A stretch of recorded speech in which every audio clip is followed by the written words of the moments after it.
Hello, everybody. My name is Justin, aka Stoic Man, and I am back once again for another review. This time we are going to be reviewing SmackDown's pay per view this past Sunday, Hell in a Cell 2017. Um, I watched it this morning. Actually, I had to work last night, and I had to avoid a lot of people. So sorry if I didn't get to any of your messages or anything, but I had to avoid the internet. So I just kind of put my phone away, and it's still away. Well, right now it's right here, but that's beside the point. Let's get right into it. I did not see the kickoff show. Um, I woke up this morning and just kind of just blanked on it. Actually, I just went right into the pay per view. So our first match of the night was what was the first match? The first match, I'm sorry, was the Hell in a Cell match for the tag team titles. It was the New Day defending their championships against the Usos, and this is what I thought this was the match of the night. Honestly, this was a phenomenal match from start to finish. Um, I don't have timestamps for the match, but something I can say about all the matches on the card was that they were all given a large amount of time, which is very good. I feel like if you're going to have matches on your network, it is important to give them the proper amount of time. There's no reason to shortchange anybody, and they gave everyone the proper amount of time. I will say that it was for better or worse, which we'll get to later. But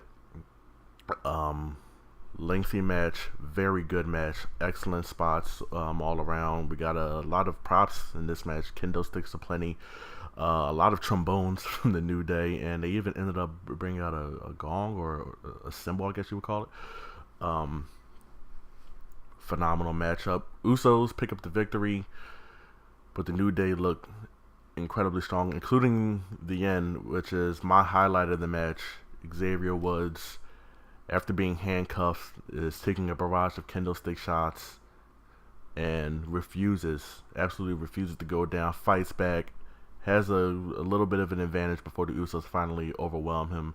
And then we get the two big splashes off of the top rope onto a chair that was on top of Xavier Woods, and that put him down for good. Unbelievable match. And like I said, for me, match of the night. We move on to our second matchup. Randy Orton taking on Rusev. And this is another area where I say, well, this is one of those areas where I say that time that everyone was given was for better or for worse. This was one of the ones that was for worse. Didn't enjoy this match at all. Very slow paced, methodical. That's not necessarily a bad thing at all. What is a bad thing is that there wasn't really a sense of urgency from anybody in this match. It didn't seem, and I mean, I guess that's fine. This is supposed to be a cool down match. You just brought the crowd to an unbelievable high, a high that they wouldn't return to until the main event.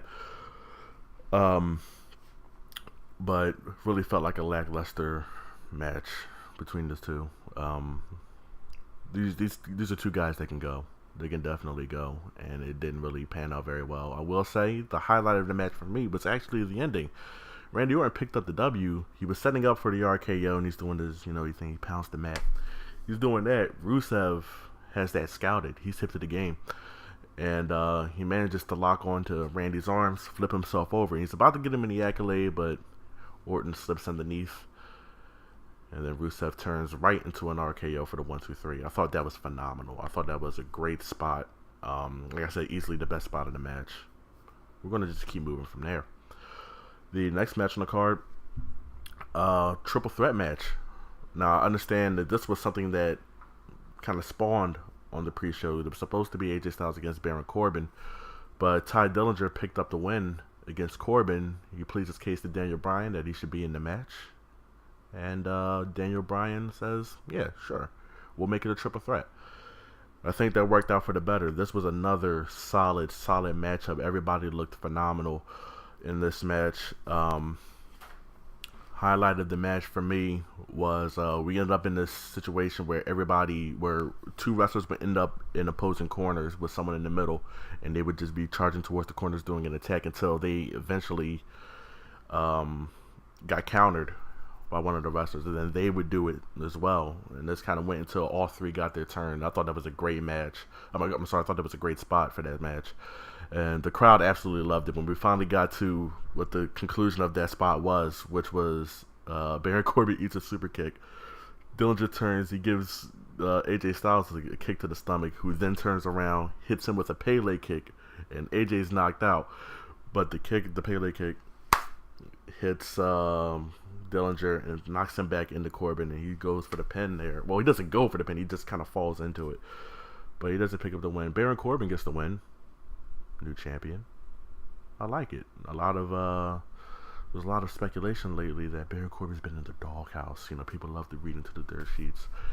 And I think we can definitely say that it's not the case. He looked phenomenal in this match. Everybody did. And he gets a huge W for his first title victory in all of WWE, whether it be main roster, NXT. Big ups to Corbin. Let's see where the Lone Wolf takes it from there. So here we move on to our next matchup. We're going right into another title bout. It's Natalya defending her SmackDown Live Women's Championship against Charlotte Flair. I thought this was also another stellar matchup. Story of this match was pretty much early on. Natalya gets to work on Charlotte's left leg, and for the remainder of the match, even though Charlotte she's able to find her way out of Natalya's offense, but it doesn't matter. She can't capitalize on it because she kind of needs to be on her feet, and she's a one-legged person in this fight. The match ends up ending in a DQ after my spot of the match, the highlight of the match, where Natalya is on the outside. Charlotte Flair, after 2 failed attempts to go for a one-legged moonsault off the top rope. Not sure why you would even attempt that when you have a bad leg, but whatever. She finally does hit it after 2 failures. Both times Natalya was able to counter out of it, including one where she ended up getting a huge sit-out powerbomb in for a pin. But Charlotte connects on the moonsault from the top rope to the outside, but she can't capitalize on it. Her leg is hurt too badly from the impact. Natalya stands up, grabs a steel chair, and starts going to work onto Charlotte. And that's how the match ends. Big DQ. Fans boo the hell out of Natalya because it actually was a pretty good match, and it got ruined there. But I thought it was a phenomenal way to end it, and I thought that was probably for the best. Dude, that's a feud that I think should continue. If you ever seen the match that they had in NXT, they can both go and they can both put on an incredible show out there. So hopefully we'll get to see that again in the future. I'm not sure if they want to do something where maybe Charlotte's taking a little break or something because of her injury. I mean, she just got back. I'm pretty sure it's just a work. She'll be back and she'll be in top condition. We go to our next matchup, the WWE Championship match, Jinder Mahal versus Shinsuke Nakamura. I feel like this was better than the previous matches that they've had. However, it was still not what I was hoping for. I don't mean to slander his name or anything like that, but I find Jinder Mahal's title reign to be incredibly boring. It just hasn't been fun to watch. Honestly, he kind of is. He wins the exact same way every time. The matches always go the same, where he just kind of puts you on a rest hold, and he kind of just sits on that for a while, and then we start to break into the end game of the match, which is exactly what happens here. We get Shinsuke caught in a rest hold. Probably the one thing you don't want to see Shinsuke Nakamura in is just a really long rest hold. He ends up in that, and then we bust into our end game. Shinsuke starts to take control of the match. The Singh brothers get involved again. This time the referee is aware of it and kicks him out. Shinsuke hits the big Kinshasa. It looks like he's got it won. The Singh brothers run back, and the referee has to stop them again and make sure this time that they go to the back. But that momentary distraction was enough to give Jinder Mahal some time to get his wherewithal. And he may not have the strength to kick out, but he does have the strength to reach out and grab that bottom rope. And I don't know, right from there, it just seemed kind of elementary. Shinsuke went for another Kinshasa. Jinder Mahal runs out of the ring. Shinsuke goes to get him, throws him back in the ring. But Jinder's in first. And when Shinsuke goes to get in, he gets hit. Jinder hits the Collis. And it's academic from there. Really, really, really disappointing. I guess I wasn't expecting anything too crazy from this match. Like I said, I haven't been a big fan of Jinder's reign. I thought it was a good idea to give him a chance, and I stand by that. I think everybody, if you put in the work, you put in the time, you deserve an opportunity. This time it just hasn't really been working out. I think you'd probably say that it's been good for him. I think it has been, but I think it's time we just kind of move on from it. I'm really sure where you go from here. You had Shinsuke lose to him twice. I guess you could do a third match. AJ Styles is no longer United States champion, so you could throw him into the mix. You could put somebody else in this position. Who knows where they're going to go from here? I don't really think I have much more to say about that. And of course, the ending I just explained, that was my highlight of the match. Not a very, very impactful match for either guy, honestly. We'll move on from there to a match that I 100% forgot about because I really haven't paid much attention to SmackDown Live over the past month. But we had Bobby Roode go against Dolph Ziggler. Bobby Roode's main roster pay-per-view debut. And Dolph Ziggler getting a opponent finally that he's going to follow through with. And we had a match there. Match was okay. Crowd wasn't into it at all. Can't blame them. It wasn't at all something that I think they were looking forward to. You already know I wasn't looking forward to it because I wasn't even aware it was happening. And it was kind of in that dead slot. You know, the only match that's really anticipated next is the main event, and then you have this here. So it's in that spot to just get it in there, just resolve this real quick. Bobby Roode goes over. The end of the match was particularly fun, where we had them doing a series of roll-ups. Every time Dolph Ziggler went for a roll-up, he pulled the tights, and anytime Bobby Roode did it, he just did a plain roll-up. So Bobby Roode finally gets sick of it, and he pulls the tights, and that time he gets the victory. He doesn't get to celebrate, though, as Dolph Ziggler, in his rage, immediately stands up, hits him with the zigzag, and poor sport Ziggler, I guess, but it fits. It fits his character. He leaves, and the crowd is just as apathetic towards him as they were the entire match. Highlight of the match for me isn't even in the match. It's actually beforehand. Bobby Roode makes his entrance, and we all know the glorious entrance by now. It's one of the top entrances. But what I thought was actually funny for once, Dolph Ziggler makes his entrance, and you know he's been doing this doing parodies of everybody else's entrances. This time his music hits, got the lights, Titantron, everything's going, and then it just stops. Everything stops completely, gets all dark, and we just have a spotlight, and then Dolph Ziggler just very apathetically walks towards the ring. And there's no fanfare. He's not playing to the crowd. He's not even warming up. He just walks to the ring. He's just like, I don't want to be here. Gets in the ring, a couple of tugs on the rope to check the ropes, and then the match starts. I don't know why, but I felt like that was very fitting for him. I felt like that was probably the highlight of his whole entrance run thing. Instead of doing a bunch of other wrestlers' entrances, instead of doing even his own entrance, he's just going to do nothing.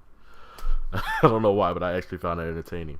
We then move to our main event of the night, Kevin Owens against Shane McMahon. And what can you say about Shane McMahon's Hell in a Cell matches? They kind of go on for a little bit until finally you get to the spot. But this time I thought they did a good job of escalating things inside the cage before finally moving outside. We had a nice spot where Kevin Owens kind of went for his I don't know, I guess it's like tumble thing he does. He had Shane propped up on a slanted table. Shane uses the cage actually to slide himself down off the table so that Kevin Owens goes right through. I thought that was a great spot. Kevin Owens teases going for an elbow drop off the top of the cage before kind of chickening out and being like, I can't really do this, and that gives Shane some time to recover. They go up top, fight for a while on the top of the cage. There's a tease of Shane McMahon being thrown off, but finally Kevin Owens decides that he's had enough on top of the cage and he climbs down to a chorus of boos. Shane climbs down after him, gives him the big head slam off of the cage, and Kevin Owens goes flying off through the table. And Shane has pretty much got it won at this point, but he's not done. So he clears off another announced table, puts Kevin Owens on top, and he's going for the big elbow drop off the top of the cage. And in my highlight of the match, he misses. Not missing because Kevin Owens was crafty or anything. He misses because Sami Zayn takes pity on his longtime friend and comes out and pulls him out of the way, and with incredible timing, I might add. I mean, it was timed damn near perfectly. There's one shot where you see Kevin Owens being pulled off of the table by Sami Zayn, and then almost instantaneously after that, you just see a body just rocket past the camera and smash onto the announce table. It was gruesome as fuck to look at, especially watching Shane's body bounce, and then he kind of turns and is on his knees, and oh god, it was. But Sami Zayn saves his longtime friend / enemy, his rival, the guy he's been fighting nonstop since Kevin Owens showed up in NXT. The guy who blatantly said, if I was in charge of the show, I would fire you immediately as his first order of business. He saves him. Pushes the EMTs out of the way, throws an unconscious Kevin Owens on top for the 1, 2, 3 as this was Falls Count Anywhere. Which actually reminds me, there was a small spot where Shane McMahon pretty much has it won. No, or Kevin Owens, I can't remember. One of them had it won, and it was stopped by a rope break and a Hell in a Cell match. I'm not sure what it was, a rope break and a Hell in a Cell match. And Corey Graves rightfully points out that that shouldn't have happened, but he does a nice bit of recovery there. Says the referee must have been caught up in the heat of the moment. So that was cool. But yeah, I think that was the shocker. Overall, I'm going to give this show, surprisingly, an A-. I wasn't anticipating anything other than the Usos and New Day match being good. And because these angles didn't have much heat to them other than the Kevin Owens Shane McMahon angle and the New Day match. So it was looking like it was going to be a 2-match show. And surprisingly, they pulled a rabbit out of their hat. Honestly, it was a fantastic show, and I thought it was also helped by matches being given a good amount of time and letting the wrestlers work through it. I thought that was phenomenal. But that is my review of Hell in a Cell 2018. We have Raw tonight. That should be interesting. If the time affords itself, I will be giving a review of Monday Night Raw tomorrow, so look out for that. If I can't give that review, I apologize in advance. But I hope you guys stick around, and I hope you guys enjoy the content. Let me know what you think. Comment, please. Like, subscribe, whatever you want to do. Let me know how I can get better. Let me know if there's anything that I should be doing or that I could do to improve the content and improve the quality of these videos. And until next time, I'm Justin, aka Stoic Man. Peace.